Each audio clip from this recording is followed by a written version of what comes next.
এদিকে রাষ্ট্রপতিকে অপসারণে ভয়ানকভাবে খেপেছে ভারত। শেখ হাসিনার নির্দেশে সীমান্তে উত্তেজনা, যে কোনো সময় বাংলাদেশে হামলা করবে ভারত। আওয়ামী লীগের শেষ সম্বল রাষ্ট্রপতিকে হারিয়ে ফুঁসে উঠেছে আওয়ামী লীগের লক্ষ লক্ষ নেতাকর্মীরা। আর একটা 5 আগস্টের দিকে ধাবিত হচ্ছে বাংলাদেশ।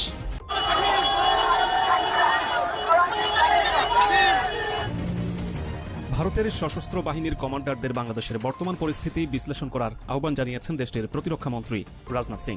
আজকে যদি একটা দেশে গৃহযুদ্ধ বেঁধে যায়, তাহলে আওয়ামী লীগের পক্ষে তো ভারতীয় সেনাবাহিনী আসবে।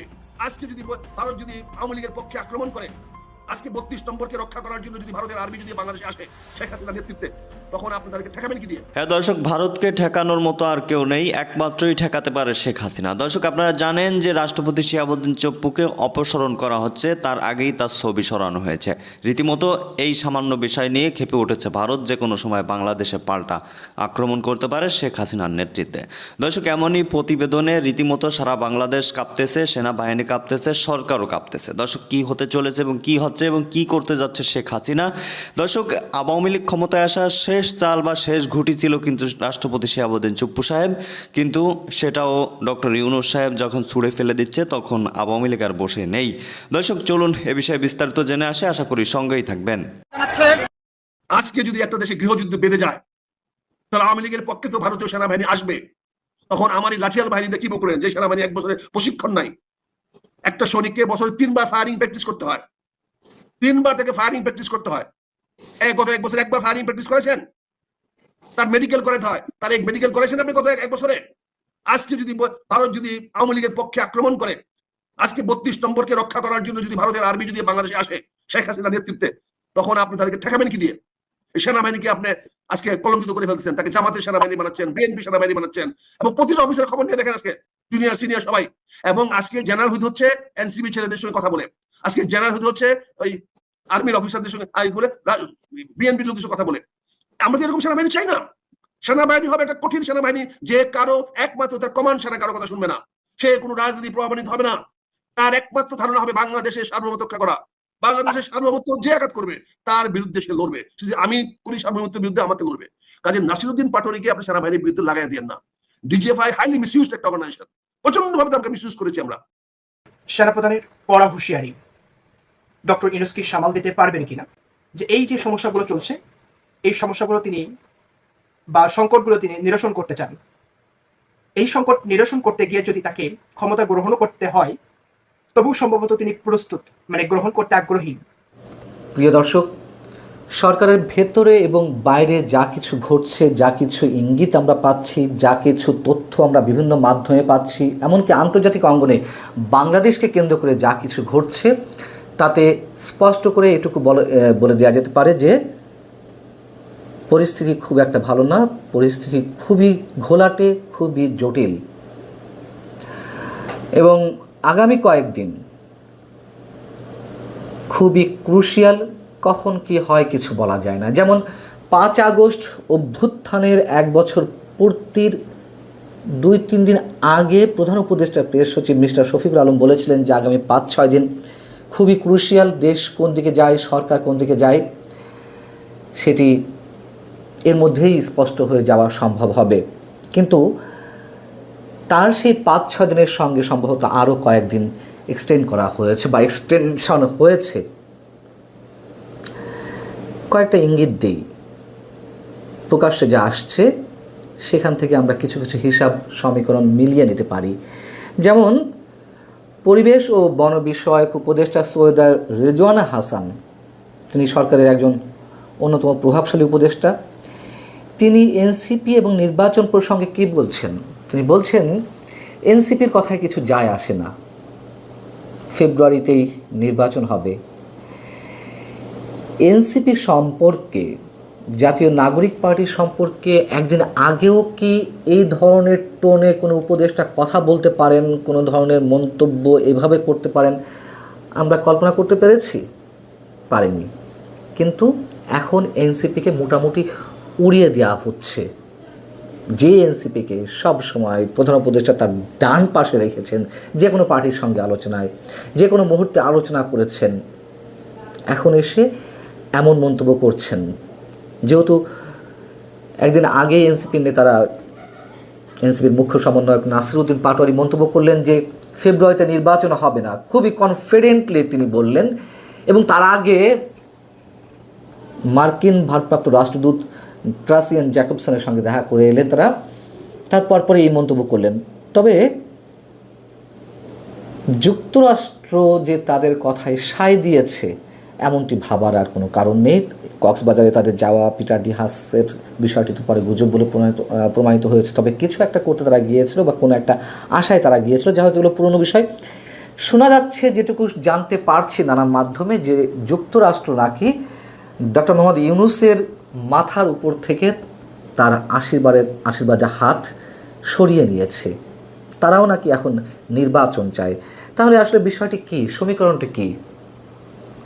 আমি নিজে বরাবরই বলে আসছি, এখনও বলছি, নির্বাচন না হওয়ার সম্ভাবনা 99%, হবে না বললেই চলে।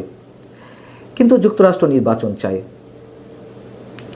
এবং আমি নির্বাচন হবে না বলতে কোন প্রসঙ্গে বুঝিয়েছি, নির্বাচন তো হতেই হবে একটা সময়। এই সরকারের অধীনে নির্বাচন না হওয়ার সম্ভাবনার ক্ষেত্রে বলেছি, অথবা ডক্টর মোহাম্মদ ইউনূস নির্বাচন দেওয়ার সুযোগ পাবেন না। এখন যুক্তরাষ্ট্র নির্বাচন চাই, কোন ফরম্যাটে চাই সেটিও তো একটু বিবেচনা নেওয়া দরকার। ডক্টর মোহাম্মদ ইউনূসকে রেখে নির্বাচন চাই, নাকি নতুন কোনো সরকারের অধীনে নির্বাচন চাই? সেই সরকারের রূপরেখাটি আবার কি হতে পারে? হাইকোর্টে যে রেফারেন্স পাওয়া গেছে, বা আমরা যেটুকু জানছি যে তত্ত্বাবধায়ক সরকার ফিরে আসার ব্যবস্থা হয়েছে, সেটি এখন কোন প্রক্রিয়ায় হবে সেটি নিয়ে আলোচনা হতে পারে, নাকি ডক্টর মোহাম্মদ ইউনূস সরকারকে সরিয়ে এ ধরনের অন্য কোনো অন্তর্বর্তী সরকার, নাকি তাকে রেখেই আবার হবে? নানান ধরনের জটিলতা রয়েছে। এদিকে গত দুদিন ধরে রাষ্ট্রপতি মোহাম্মদ শাহাবুদ্দিনের ছবি বিদেশি মিশনগুলো থেকে সরানোকে কেন্দ্র করে নানান ধরনের গুঞ্জন শোনা যাচ্ছে। এ বিষয়ে আমি যতটুকু জানি, যতটুকু আমার পার্সোনাল জায়গা থেকে ইনফরমেশন পাওয়ার, সেক্ষেত্রে আমি এর আগের কন্টেন্টটা আপনাদের আদ্যপান্ত জানিয়েছি যে কোন পর্যায়ে কোন পরিস্থিতিতে ছবিগুলো নামাতে বলা হয়েছে বা সরানো হচ্ছে। এবং শুধুমাত্র জেলাসি থেকেই কি প্রধান উপদেষ্টা রাষ্ট্রপতির ছবি নামানোর নির্দেশ দিয়েছেন এমন প্রশ্ন তুলেছে। তার কারণ বিদেশি মিশনগুলোতে তো প্রধান উপদেষ্টার অথবা অন্তর্বর্তীকালীন সরকার কিংবা তত্ত্বাবধায়ক সরকার বা নির্বাচনকালীন সরকার প্রধানদের ছবি থাকে না, এটা আমরা জানি। সেখানে শুধুমাত্র রাষ্ট্রপতির ছবি থাকবে, সেই জায়গা থেকে একটা জেলাসি তার মধ্যে কাজ করতে পারে। তারপরেও প্রশ্ন যে কোনো ধরনের প্রজ্ঞাপন ছাড়াই এই ধরনের মৌখিক নির্দেশনার মাধ্যমে রাষ্ট্রপতির ছবি সরানো সম্ভব হতে পারে কিনা, সেই প্রশ্নও আসছে।